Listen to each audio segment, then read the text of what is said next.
कभी सोचा है अगर पहाड़ों की वो सड़क जिस पर आप हंसते खेलते सफर कर रहे हों अचानक आपको वापस जाने ही ना दे।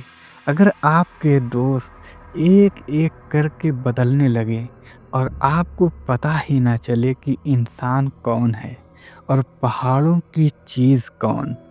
आज की कहानी है उत्तराखंड, एक खौफनाक सफ़र। एक ऐसा सफ़र जो शुरू तो दोस्तों की ट्रिप से हुआ, लेकिन ख़त्म हुआ डर मौत। तो हेडफोन लगाइए, लाइट बंद कर दीजिए, क्योंकि ये कहानी आपके दिमाग में उतरने वाली है। तो दोस्तों, आप देख रहे हैं हमारे इस छोटे से प्यारे से यूट्यूब चैनल घोस्ट डायरी। वो डायरी जिसमें दर्ज है भारत के सबसे खौफनाक, अनसुने और सच्ची घटनाओं से प्रेरित हॉरर किस्से। यहाँ हर कहानी सिर्फ डराती नहीं, बल्कि आपके दिमाग में सवाल छोड़ जाती है। अगर ये सच हुआ तो, अगर आपको डर पसंद है तो आप सही जगह पर हैं। अब चलिए शुरू करते हैं आज की कहानी को। हम 5 दोस्त दिल्ली में रहते थे और लंबे समय से एक ट्रिप प्लान कर रहे थे। डेस्टिनेशन था हमारा उत्तराखंड। अक्टूबर का महीना था, पहाड़ों पर ठंड उतर चुकी थी। हमने कार पैक की, म्यूजिक ऑन किया और निकल पड़े देहरादून की ओर। शुरुआत बिल्कुल परफेक्ट थी, हंसी, गाने, वीडियो, रील्स। लेकिन जैसे जैसे हम पहाड़ों में घुसे, नेटवर्क गायब होने लगा और मौसम बदलने लगा। समीरा ने पहली बार कहा, यहाँ अजीब सा लग रहा है। हम हंस पड़े। रात के करीब 9 बज रहे थे। अमन ने गूगल मैप पर देखा, ये शॉर्टकट दिखा रहा है 30 किलोमीटर कम। हमने वही रास्ता पकड़ लिया। 10 मिनट बाद न कोई गाड़ी, न कोई लाइट्स, सिर्फ घना जंगल। अचानक कार के आगे एक बूढ़ा आदमी दिखा, सफेद कपड़े, झुकी हुई गर्दन। राहुल ने ब्रेक मारा। बूढ़े ने बिना ऊपर देखे कहा, इस रास्ते से मत जाओ। नेहा कांप गई। हमने पूछा, क्यों बाबा? उसने सिर्फ इतना कहा, ये रास्ता लौटने नहीं देता। अगले ही पल वह आदमी गायब।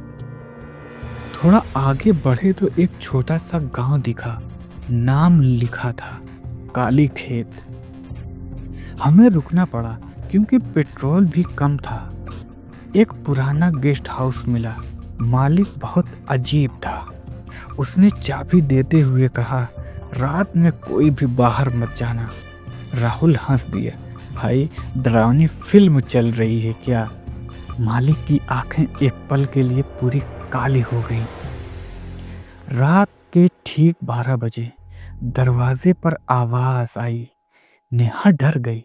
मैंने दरवाजा खोला, कोई नहीं, लेकिन फर्श पर गीले पैरों के निशान थे जो कमरे के अंदर जा रहे थे। और वो निशान सीधे अमन के बिस्तर के पास खत्म हो गए। अगले दिन अमन बहुत शांत था। उसकी आंखें लाल, आवाज उसकी भारी। उसने मुझसे कहा, हमें यहाँ से नहीं जाना चाहिए।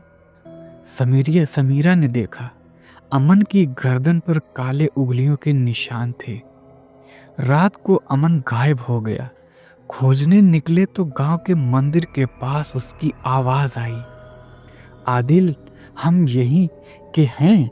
और तभी हमने देखा, अमन की परछाई उससे अलग चल रही थी। गांव के एक बुजुर्ग ने सच बताया, सालों पहले इस इलाके में ट्रेवल्स की बलि दी जाती थी। उनकी आत्माएं आज भी सफर करने वालों में घुस जाती हैं। जो एक बार रास्ता चुन ले वो वापस नहीं जाता। अमन अब इंसान नहीं था।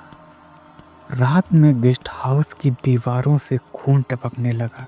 राहुल चिल्लाया, लेकिन उसकी आवाज अचानक रुक गई। हमने मुड़ कर देखा, राहुल छत से उल्टा लटका हुआ था। उसकी आंखें नहीं थीं। नेहा रो रही थी और अचानक बोली, आदिल, तुम्हें दिख रहा है मेरे पीछे कौन है? मैंने मुड़ कर देखा, वो बूढ़ा आदमी। इस बार उसके चेहरे पर चमड़ी नहीं थी। सुबह मैं सड़क के किनारे मिला, अकेला, बेहोश। पुलिस ने कहा मेरे दोस्त कभी मौजूद ही नहीं थे। लेकिन आज भी जब मैं पहाड़ों की फोटो देखता हूँ, मेरे फ़ोन में एक नई तस्वीर आ जाती है। हम पाँचों की, लेकिन उस फोटो में मैं मुस्कुरा रहा हूँ और मेरी परछाई मेरे पीछे खड़ी है। अगर आपको यह कहानी डरावनी लगी तो समझ जाइए, सफ़र सिर्फ रास्तों पर नहीं होता, कुछ सफ़र आत्मा तक पहुंचते हैं। आप देख रहे हैं घोस्ट डायरी, जहां हर कहानी एक चेतावनी है। मिलते हैं अगली डरावनी दास्तान में। तब तक याद रखिए, उत्तराखंड बहुत खूबसूरत है, लेकिन हर रास्ता आपके लिए नहीं होता। धन्यवाद मेरे प्यारे साथी।